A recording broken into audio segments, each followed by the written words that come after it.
Still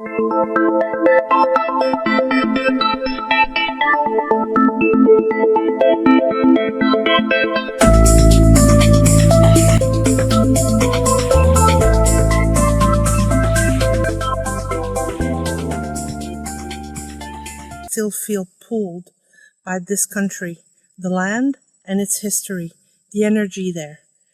And I would like to understand. So then I started to think about past life regression hypnosis. But then it doesn't make much sense because of your teaching about everything is existing here and now, everything is happening here and now, and that we connect energetically to past lives and future lives also. So I'm baffled. I don't know how to make sense of that connection with Ireland. Can you help me, direct me? I would appreciate your help. Thanks. Explore whatever technique you wish, because it doesn't matter that you understand the mechanics of it and how it actually works. If you're still attracted to using the idea of a post-hypnotic technique for the idea of connecting to a so-called past self, it's all right to do that, and you can simply reconcile both ideas in the idea that it's a permission slip that works for you, that allows you to connect. Whether that person actually exists in the past or simultaneously really makes no difference in terms of the effectiveness of the technique that you may choose to use. So you can understand the mechanics while simply using a technique that may be using the idea of outdated terminology. As long as you feel attracted to use it, it can still work for you. Hello, Bashar. Good day, good day. How are you? Perfect, and you? I'm very good, thank you. Happy to talk to you. And happy to talk to you as well. So Bashar, I wanted to talk a little bit more about dreams. Yes. I have a few questions. Let's say in the morning, I wake up and I remember that I traveled to Esasani and that I met you and talked to you. Yes. So my spirit can be doing that right now, that I'm awake. I just realize Yes. when I'm sleeping that I am doing it. Yes. Okay, so the part of us that dreams, if I ask who is the dreamer, is the complete part of my being, the higher mind, my spirit, the part that is on physical reality? It depends on the reason you're doing what you're doing. It can involve different levels. It can involve all of them. It just depends on what you need to access in order to do whatever it is you're doing. Okay, so a lucid dream, when I wake up in the dream, it just means a realization that I am both a physical and a non-physical being. And you're coming more from the idea of the higher mind. Okay. And I was thinking about the different stages during the dream night. If a person sleeps maybe 8 hours, and usually the first hours for me are like, I don't really remember anything, and maybe the second to fourth hour dreams are a little spooky, a bit weird, intense. All right. And then in the morning, they just seem to be more clear, more soft, more lucid. Yes, well, you do go through cycles, as your scientists already know, when you do dream. And the cycles can be representative of different aspects of your personality, different things being done, different things being looked at and considered, different things being processed in different ways, depending upon the belief systems that the personality is holding on to. So yes, of course, you'll go through cycles and have different ways of experiencing the consciousness that you are relative to the things you need to understand about yourself as an Earth personality. So that's not unusual. Okay. And when you talk about going to the temperate level reality, we could sort of go there during the night at any point, every night? Well, at points that are relevant for you, yes. Okay. But we do go every night? No.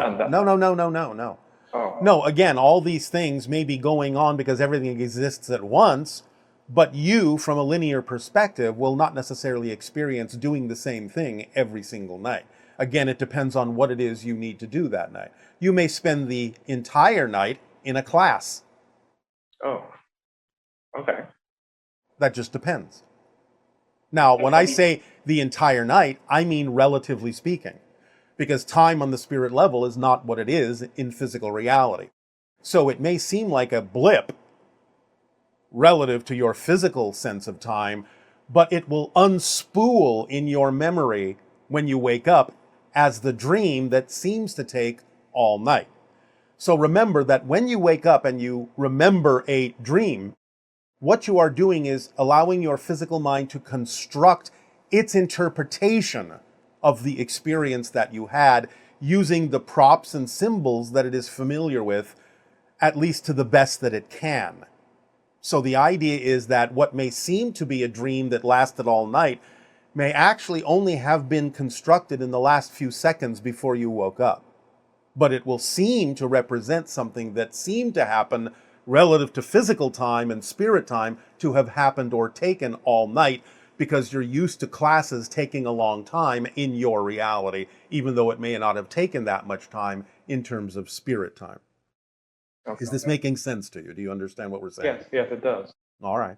And so can we be intentional in terms of before going to sleep, I could somehow direct myself, or that I'll just leave to my spirit side? You can do either, and yes, you can become more intentional about it, and there are a number of different permission slips that can perhaps allow you to do so. As long as you do them without absolute insistence, just by using whatever permission slips you're attracted to use, and allowing it to do whatever it does as being the thing that it necessarily needs to do at that moment, then yes, you can be intentional. And so, Bashar, when we dream with and remember dreaming about our parents, our family members, whether they're alive at the moment or not, usually we're actually interacting with them, or it could be a symbol and it's somebody else. It can be either. And we can't really give it a percentage because it will depend upon each and every individual in terms of what percentage they may require for that kind of interaction, as opposed to something that they're simply processing. Okay, I see. And in terms of the dreams that are what we could say, not nightmares, but when we are interacting and we perceive something that is negative, sometimes I'll give you an example. Yes. My partner wakes me up sometimes in the middle of the night because I start talking and seem a little afraid. And I usually remember that I'm sort of fighting with a being or sort of. All right. Well, again, it can be for several reasons. Number one, you may be processing certain kinds of ideas that are representative of fear-based beliefs that you're holding on to in your unconscious mind, and bringing them out in the dream state, in a sense, is safer than living through them in physical reality, yes? Okay. So sometimes nightmares are simply you processing things that you don't necessarily then have to experience in physical terms. Yeah, it's not necessarily like we believe that we are interacting negative beings or etc. It doesn't have to be that way. It doesn't have to be that way. It might be you exploring something that might be considered negative, but again, remember that you're just exploring in an astral state and nothing can really happen to you in that sense that you don't allow to happen. But again, the physical mind will interpret even an interaction in what you might call a negative energy or a negative reality or a negative being in a way that makes sense to it when you wake up, and therefore can kick you into the idea of survival mode. But that's the physical interpretation of something that wasn't necessarily experienced that way on the astral level. Okay. Just last night, and this has happened to me before, I have dreams that I'm sort of falling from a balcony or falling from a place, and there's a building, and I might fall, and I feel like I'm falling. So is that? Well, that just could be an interpretation of you going back into your body. Oh, okay. Because to you, the interpretation feels like going from a higher level quickly to a lower level, which can be interpreted again by your physical personality as if you're falling, using the symbols it understands, like gravity and falling off a building and so on and so forth. It can be other things, but I'm saying it could also just be that. And the opposite of flying, that many of us fly sometimes and remember flying. Yes, because again, the spirit is unlimited by physical terms like gravity. Therefore, your physical mind will interpret that as flying. Okay. And does that help? just one last question about dreams. Have I interacted with you on dreams? You have interacted with my society's energy, and you have interacted with counterparts you may have in my society. I have, from time to time, been aware of such interactions, but the idea is, for now, we usually allow such interactions directly with us to happen in this format rather than in the dream format for a variety of reasons I will go into at another time. Okay.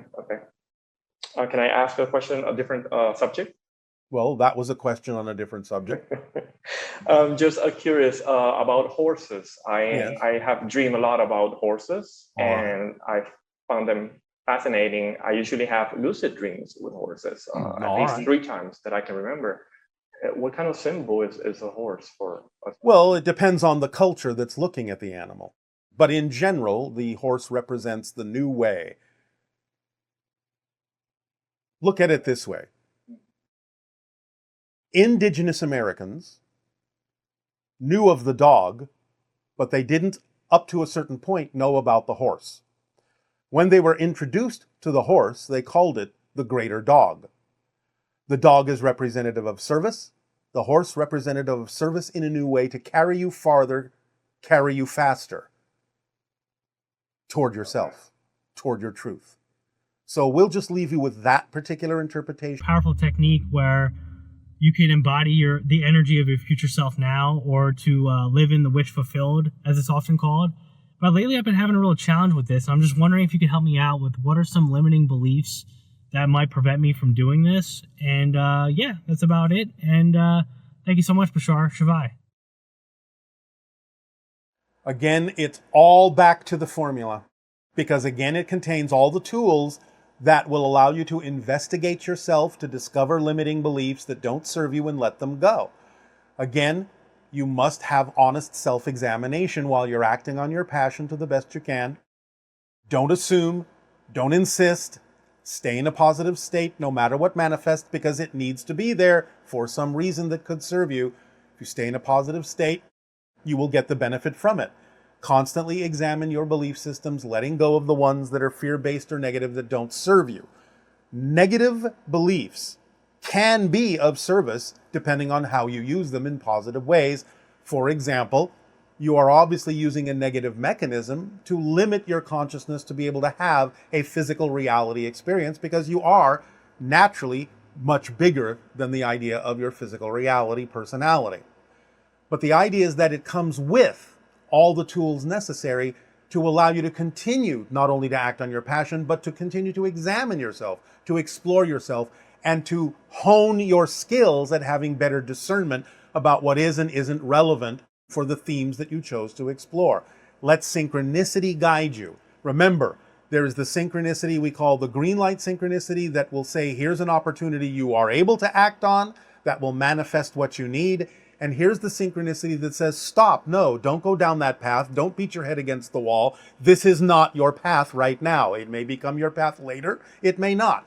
But synchronicity using the go and the stop red light mechanism will create a corridor for you to travel down that is representative of the path you chose to be in this life.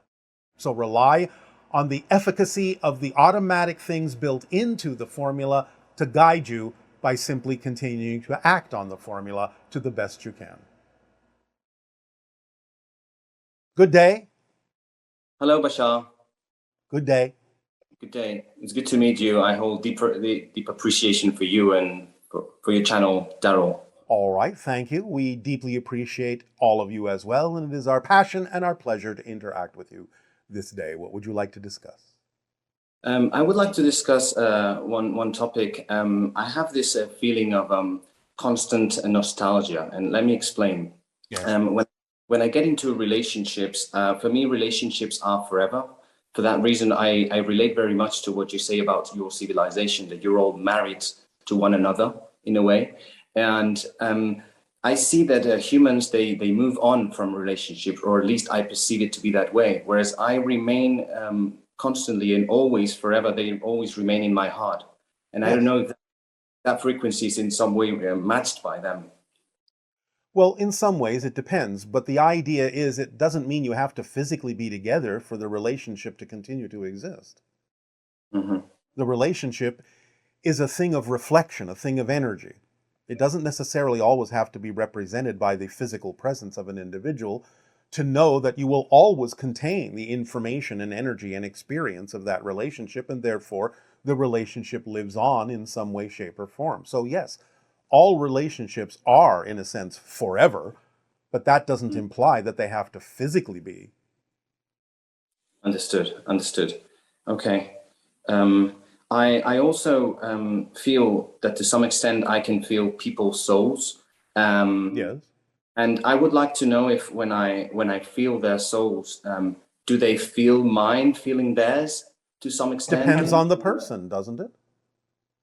Depends on what they're believing that they're capable of doing, how sensitive they are to different frequencies and vibrations of different levels of consciousness. Some of them may, some of them may not. Now, they will always on some level be aware of it, whether they're consciously aware of it or not, but they may not be consciously aware that they're doing so. So the answer is yes and no, depending upon what level you're looking at. Understood.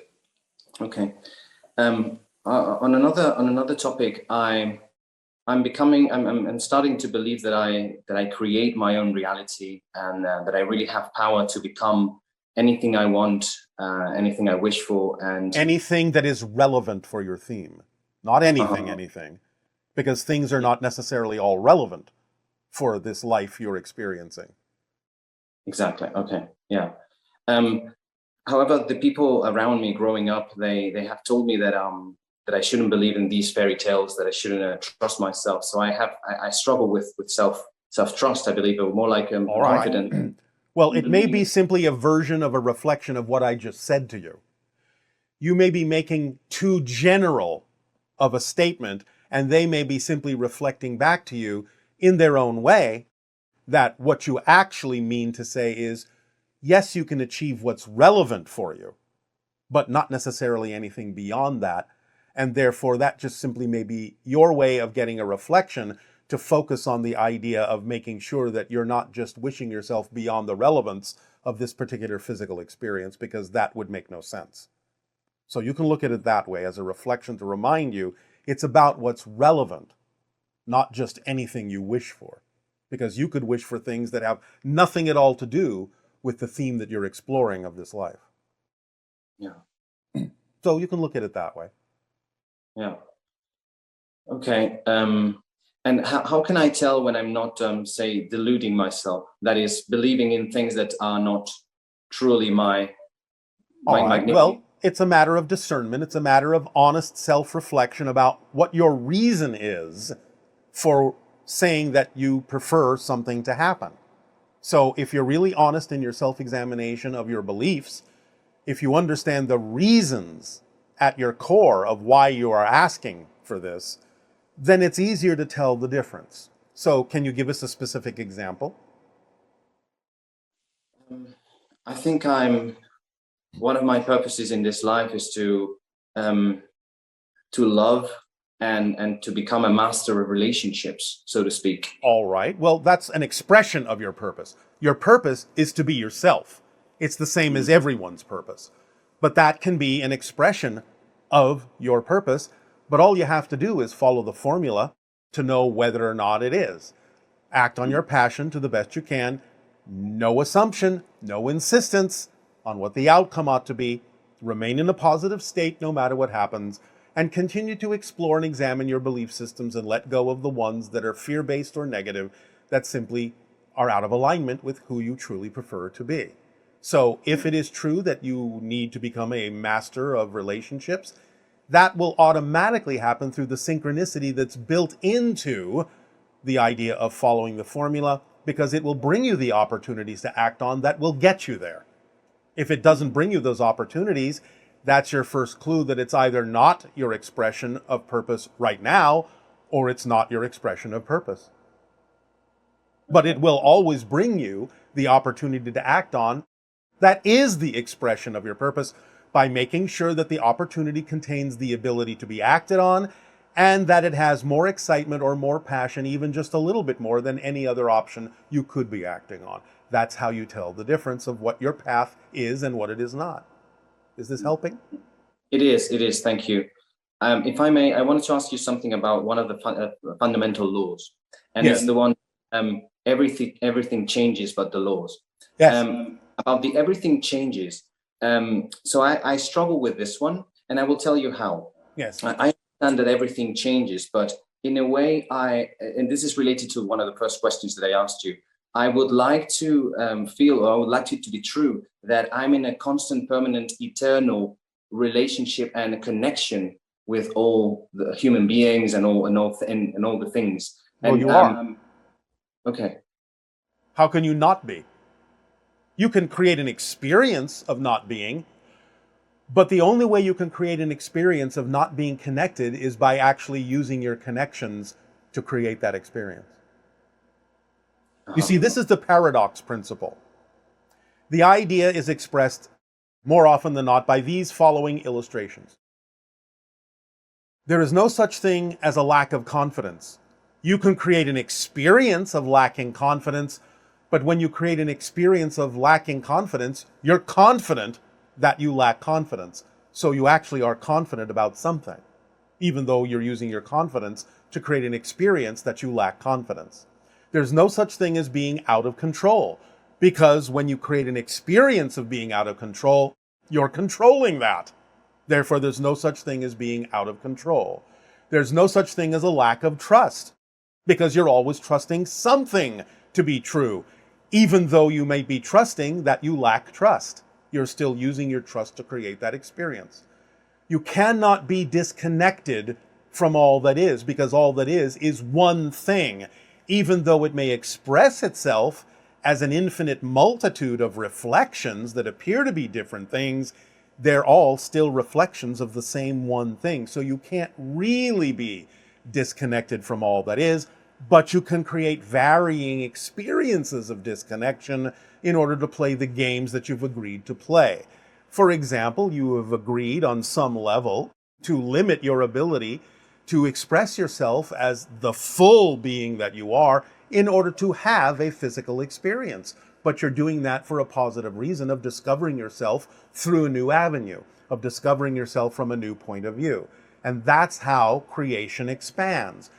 Because the core structure, the laws, never change, but your relationship to those laws, your relationship to the structure, your perspective of the structure is constantly changing, and that's what expands existence in terms of the experience of existence of itself, but it never expands the structure or nature of existence.